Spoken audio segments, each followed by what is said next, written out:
Alhamdulillah wassalatu wassalamu ala Rasulillah nabiyina Muhammadin wa alihi wa sahbihi wa man walah. Asyhadu an la ilaha illallah wahdahu la syarikalah wa asyhadu anna Muhammadan abduhu wa rasuluh, amma ba'd.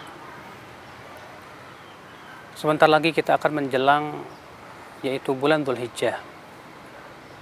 Ada sebuah perkara atau sebuah keutamaan yang sangat besar sekali yang hendaknya kita bergembira dengannya. Apa itu? Yaitu 10 awal bulan Dzulhijjah. Ini sebuah kesempatan yang sangat agung, kesempatan yang sangat emas sekali untuk kita meraih keutamaan pahala yang sangat besar, mendulang pahala sebanyak-banyaknya. Kenapa demikian? Karena Rasulullah SAW mengabarkan dalam hadisnya yang sahih bahwa hari-hari 10 awal bulan Dzulhijjah itu hari yang sangat utama beramal saleh. Beliau bersabda, "Ma min ayyamin," tidak ada hari-hari, "al-amalus salihu fihi ahabbu ilallah min hadhil ayyam al-ashar." Tidak ada hari-hari yang amalan saleh lebih dicintai oleh Allah dari 10 awal bulan Dzulhijjah. Insyaallah Rasulullah mengatakan tidak ada hari-hari yang amalan saleh lebih dicintai oleh Allah dari 10 awal bulan Dzulhijjah ini. Luar biasa. Oleh karena itu banyak para ulama ketika menafsirkan firman Allah, wal fajri walayalin ashar, demi waktu fajar dan demi 10 malam, bahwa yang dimaksud dengan 10 malam di sini adalah yaitu 10 awal bulan Dzulhijjah. Subhanallah, betapa besar dan betapa agungnya akal Islam, azakumullah, kesempatan yang sangat luar biasa ini untuk banyak beramal saleh di hari-hari seperti itu. Lalu apa amalan saleh yang bisa kita amalkan di hari-hari itu? Yang pertama adalah bertakbir. Adalah Ibnu Umar dan Abu Hurairah radhiyallahu an. Mereka apabila idza dakhala al-ashru, apabila telah masuk bulan 10 awal bulan Dzulhijjah, ya mereka pun bertakbir. Bahkan mereka pergi ke pasar, sehingga orang-orang pun ikut bertakbir. Akhirnya Mina pun ya penuh dengan pasar pun penuh dengan gema bertakbir. Subhanallah.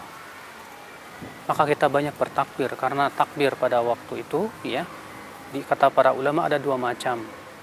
Yang pertama yang disebut dengan takbir mutlak, yaitu kapan saja kita melakukannya. Dan ini dimulai dari semenjak awal bulan Dzulhijjah sampai tanggal 13. Yang kedua yaitu takbir muqayyad. Apa itu takbir muqayyad? Yaitu takbir yang yang dilakukan setelah sholat berjamaah atau sholat berjamaah, sholat fardu. Dan ini disyariatkan dimulai dari semenjak pagi hari tanggal 9 Dzulhijjah sampai tanggal 13 sore hari, yaitu sholat asar. Kemudian di antara amalan saleh yang lainnya yang bisa kita amalkan pada waktu itu, ya akhal Islam azakumullah, berpuasa. Memang para ulama berbeda pendapat apakah boleh kita berpuasa 10 hari dari tanggal 1 sampai tanggal 9. Namun pendapat yang kuat insyaallah diperbolehkan. Kenapa? Karena dalam satu riwayat yang sahih, ya, karena Rasulullah SAW yasumu tis'an min Dzulhijjah, adalah Rasulullah SAW berpuasa 10 hari bulan Dzulhijjah. Walaupun ada hadis Aisyah yang mengatakan aku belum pernah melihat Rasulullah SAW berpuasa 10 hari sekalipun juga. Namun ini sesuai dengan apa yang diketahui oleh Aisyah, ya. Dan kaidah mengatakan al-muthbit muqaddam 'alan nafi, yang mengatakan ada lebih didahulukan daripada yang mengatakan tidak ada. Terlebih akhi, puasa hari Arafah, di mana puasa hari Arafah sangat dianjurkan bagi mereka yang tidak berhaji dan pahalanya besar sekali. Kata Rasulullah SAW, "Shaumu yaumi Arafah," puasa hari Arafah itu tukaffirus sanatal madiyah wal qadimah, atau kama qala. Bahwa puasa hari Arafah itu bisa menggugurkan dosa-dosa tahun yang telah lalu dan tahun yang akan datang. Kalau begitu kesempatan emas untuk kita melakukan dan berlomba-lomba untuk puasa hari Arafah ini, ya akhal Islam azakumullah. Kemudian di antara amalan yang lain yang bisa kita amalkan pada waktu itu, yaitu ibadah kurban, yaitu menyembelih kambing. Itu pada tanggal 10 bulan Dzulhijjah. Ia adalah merupakan sembelihan yang agung, ya, yang Allah menyebutkan dalam Al-Quran, ya, dalam firman-Nya, wa fadainahu bidzibhin azim, dan kami gantikan dengan sembelihan yang agung, yang besar. Allah mengatakan ini adalah sembelihan yang besar. Dan subhanallah, yang diinginkan daripada ibadah menyembelih bukan dagingnya, akhi. Ya. Akan tetapi yang diinginkan adalah ibadah menyembelihnya itu.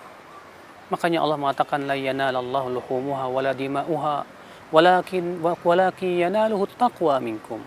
Tidak akan sampai kepada Allah daging dan darahnya, akan tetapi sampai kepada Allah yaitu ketakwaan dari kalian. Yang diinginkan adalah yaitu ibadah menyembelihnya. Karena menyembelih itu adalah ibadah yang agung di sisi Allah. Sebagaimana Allah berfirman, "Qul inna salati wa nusuki wa mahyaya wa mamati lillahi rabbil alamin."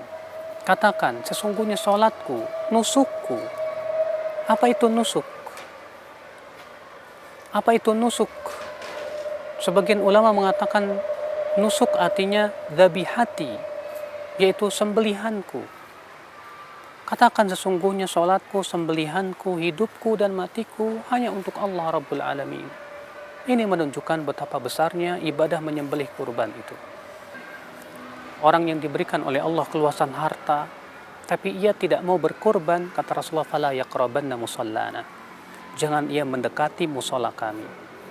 Artinya, ya, tercela orang yang punya kemampuan, kemudian ia tidak berkorban. Padahal kurban itu sesuatu yang luar biasa di sisi Allah Subhanahu wa taala. Adapun hadis yang mengatakan bahwasanya ya, orang yang berkorban nanti ia akan melewati jembatan Sirat dengan menunggangi hewan kurbannya. Ya. Maka ini semua adalah hadis-hadis yang tidak ada asalnya dari Rasulullah sallallahu alaihi wasallam. Kemudian di antara amalan yang bisa kita amalkan pada 10 awal bulan Dzulhijjah, bersedekah. Kita memperbanyak sedekah.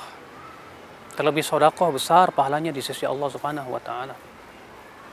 Allah Subhanahu wa taala menyebutkan di dalam Al-Qur'an, dalam surat Al-Baqarah, bahwa orang yang berinfak, yang bersedekah itu diberikan oleh Allah pahala 700 kali lipat. Subhanallah. Disebutkan juga dalam hadis yang sahih, kata Rasulullah SAW, "Idza anfaqar rajul bi'adli tamratin min kasbin thayyib." Apabila seseorang berinfak dengan sebutir kurma dari usaha yang halal, taqabbalallahu biyamini, Allah akan terima dengan tangan kanannya. Fayurabbiha, lalu ia pun kemudian Allah pun mengembangkan sedekahnya hatta takuna mithlal jabal, sehingga menjadi sebesar gunung. Bayangkan, akhi, ya, sedekahnya dengan satu butir kurma dengan menjadi sebesar gunung. Kalau begitu betapa besarnya pahala sedekah. Maka di saat itu kita banyak-banyak bersedekah. Demikian pula kita banyak berzikir kepada Allah, bertasbih, bertahlil, bertahmid. Dan di hari-hari itu memang sangat dianjurkan sekali banyak-banyak berzikir kepada Allah. Ya. Sebagaimana Allah berfirman, "Wadhkurullaha fi ayyamin ma'dudat." Berzikirlah kamu kepada Allah di hari-hari yang terhitung. Sebagian ulama menafsirkan bahwa yang dimaksud dengan ayat itu adalah 10 awal bulan Dzulhijjah. Ikhwata Islam, a'azakumullah. Seorang mukmin ketika diberikan oleh Allah kesempatan yang besar seperti ini, dia bergembira. Seorang mukmin melihat kesempatan yang emas seperti ini, dia pun merasa ya, dia harus siap-siap menghadapinya. Karena bagi seorang mukmin tidak ada yang lebih indah daripada ketaatan kepada Allah. Makanya kata Rasulullah SAW, "Man sarrathu hasanatuhu wa asa'athu sayyi'atu fahuwa mu'min." Siapa yang merasa bergembira dengan kebaikan-kebaikan dan amalan salehnya dan merasa bersedih hati dengan kesalahan-kesalahan dan dosanya, maka dia seorang mukmin, kata Rasulullah. Ya, seorang mukmin melihat kesempatan yang besar seperti ini, dia tidak akan menyia-nyiakan. Dia ingin berusaha untuk beramal saleh untuk mendapatkan surga yang paling tinggi di sisi Allah Subhanahu wa taala. Maka dari itu ya akhi, mari kita gunakan kesempatan 10 awal bulan Dzulhijjah ini untuk banyak berzikir kepada Allah, untuk banyak beramal saleh, untuk banyak bertakbir. Kalau kita bisa berpuasa pada waktu itu, kita lakukan puasa sehingga kita mendapatkan kemenangan yang besar berupa pahala yang besar di sisi Allah Subhanahu wa taala. Aku qouli hadza subhanakallah bihamdik asyhadu an la ilaha illa anta astaghfiruka wa atubu ilaik. Wassalamualaikum warahmatullahi wabarakatuh. Roja TV, saluran tilawah Al-Quran dan kajian Islam.